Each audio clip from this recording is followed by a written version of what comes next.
Hey everybody, Stephen Key here with patent attorney Damon Calley. We're going to talk about how to protect your creativity and hopefully save you some money, right, Damon? I mean, I hope so. Hope so. But more than that, give you the confidence to move forward with your creativity. So I want to talk about, you're going to love this. Let's talk about how do you find the right attorney? See, Damon, I think you're the right attorney.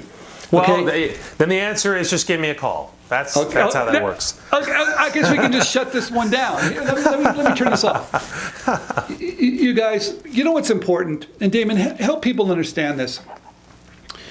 Does it matter where you live? No. I mean, could I, if I live back in Florida and you're in California, is it the same? Can I call you up and you can help me, no problems? Yeah, you can. Patent attorneys are barred at the United States Patent and Trademark Office, which is federally controlled. So we operate at the federal level, which means we can operate in any state, including Guam and Puerto Rico. Nice. So if you're in Puerto Rico or Guam, give me a call. All right. Here's another question. You know, people are out there, I've been told, if you're going to find a patent attorney, read some of their patents. Because if you can't understand them, find somebody else. Is that true or not? Well, I mean, I may have been one of the guys that told you that, because honestly, when I started this profession, the first patent I read, I started reading this thing in my new office, and I fell asleep. I literally fell asleep at the desk, and I woke up maybe 10 minutes later. I thought, geez, what happened?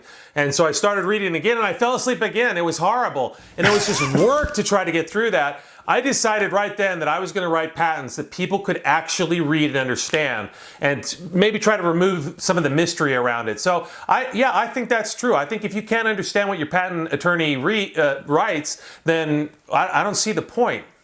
Okay, because you're right. Some of these patents I've read, if you really want to go to bed at night, just read a patent. Okay, it'll put you to sleep every time. But here's a question I have. Do some of these attorneys write them in such a way that no one can understand it? Is that a strategy or not? I don't think it is. I think there's two issues kind of going on here. One is that there are terms of art in the patent field, which means that there are words that have meaning, and so we're very careful how we use our words in the right way. So sometimes that can seem, a little arcane. The second thing that happens is there's a lot of repetition in patents. If we show a part in a different view, we simply repeat a lot of the language that we used previously so that it reads consistently throughout the patent. The third thing is that the patent itself should mirror the claims to some extent, and if you've ever read a claim, you'll know that you have no idea what it does the first time you read it. You read through it and you think, wow, who thought of that? But that's, 150 to 200 years of patent law. Okay. All distilled down into one place. So that's what makes it hard to read. Okay. So it doesn't matter where I live. You got to make sure you have a patent attorney that can actually write, so you can write well, so you can actually understand it. How important is it to find a patent attorney that specializes? I mean, if I've got a medical device, let's say, and do I need to find a patent attorney that just specializes in that field? Yes and no. There are guys that do mechanical that could do a medical device, and they could do a competent job. The problem is when you get into arguing with the examiner and you kind of know the art. If you know the art, then you're better equipped to handle that period of time with the examiner. So if it's a critical device, I would go with a guy that had experience in mechanical devices. However, having said that, I do a lot of consumer products in a lot of different areas, and I'm very comfortable with consumer products, although that spreads across a wider spectrum, and most patent attorneys are required to do more than one field. So you'll typically find a guy that can do 2 or 3 different kinds of fields. For example, I don't do any electronics. I don't do any at all. That's black art science. Okay, I've got another one here for you. All right. Software. Okay, come on. The laws are changing. The winds are blowing differently all the time at the USPTO. That's a pretty tricky thing. Do I need to get someone specialized in that Or okay. Yes, that's a definite yes. That's one of those.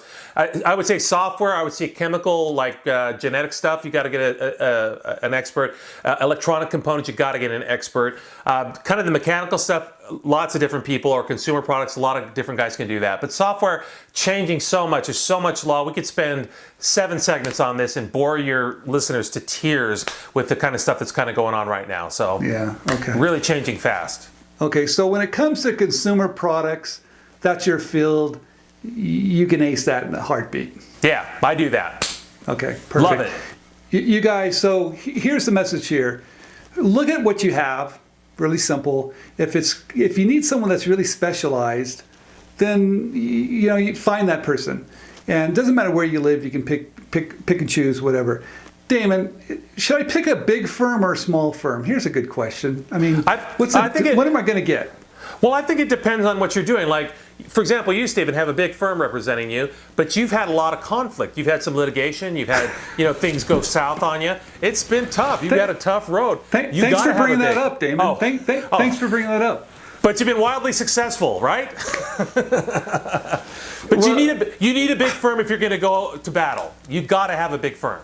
But if you're a sole inventor, man, you really don't need that to start out, because the sole practitioners or the small boutique firms can do a terrific job for you and actually spend more time on your patent, because they have lower billing rates, they have fewer commitments in that area. So I think you just look at what you're going to do. If you're going to go to battle, go get a big firm. Yeah, I think you're right, and I knew when I was in the packaging industry and who I was dealing with. I kind of knew I was going to probably end up in court somewhere down here. Okay, yeah. So the firm that I started with happened to have their own litigation and all that kind of great stuff. So, and people don't understand that the acquiring of patents and the enforcement of patents are two separate areas of law, completely separate. I can tell you this: the larger firms are very, very expensive, and I'm not even quite sure. Some of those patent attorneys are actually writing it. I think someone else was writing it. So that's probably true.